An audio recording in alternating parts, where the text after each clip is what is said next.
Silent killer. Silent killer hanzi kakafuka akana hunu saka what murume allegedly patana iri chikero cha mangoma gorilla ataki chakaro makaki cha mangoma asicha sema brati chapa kufamba na makaki chikero cha mangoma gorilla ataki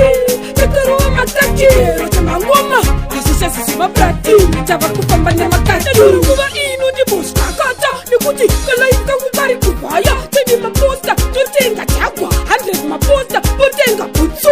ine chivindi ine chamanyoko chakubema dobu na tezara kadirimwe ene juru na kumba bachatona mitotsi sevatenga oyini kero cha mangoma gorilla ataki chakaro makaki cha mangoma asicha sema brati chapa kufamba na makaki kero cha mangoma gorilla ataki chakaro makaki cha mangoma asicha sema brati chapa kufamba na makaki ujuwengi na mabokola sitaro rewishu pasa ibola bari kufamba bachingoni kugula anti burume sakongeva ni surprise sabida banongonya bachashuka bachitamba kungonya kurema aya amangoma otutoyina singakunyongonye chikero cha mangoma gorilla ataki chakaro makaki cha mangoma asicha sema brati chapa kufamba na makaki chikero cha mangoma gorilla ataki chakaro makaki cha mangoma asicha sema brati chapa kufamba na makaki kuba inu di posta kata nikuti kala ikakubari kubaya tini maposta tutenga chagwa 100 maposta tutenga putsu ine chivindi ine chamanyoko chakubema dobu na tezara kadirimwe ene juru na kumba bachatona mitotsi sevatenga oyini chikero cha mangoma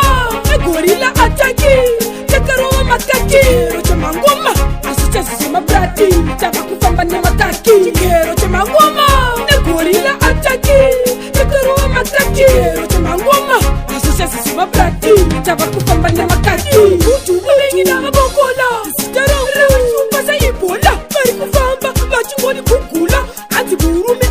sakongeva ni surprise sabida banongonya bachashuka bachitamba kungonya kurema aya amangoma otutoyina singakunyongonye chikero cha mangoma gorilla ataki chakaro makaki cha mangoma asicha sema brati chapa kufamba na makaki chikero cha mangoma gorilla ataki chakaro makaki cha mangoma asicha sema brati chapa kufamba na makaki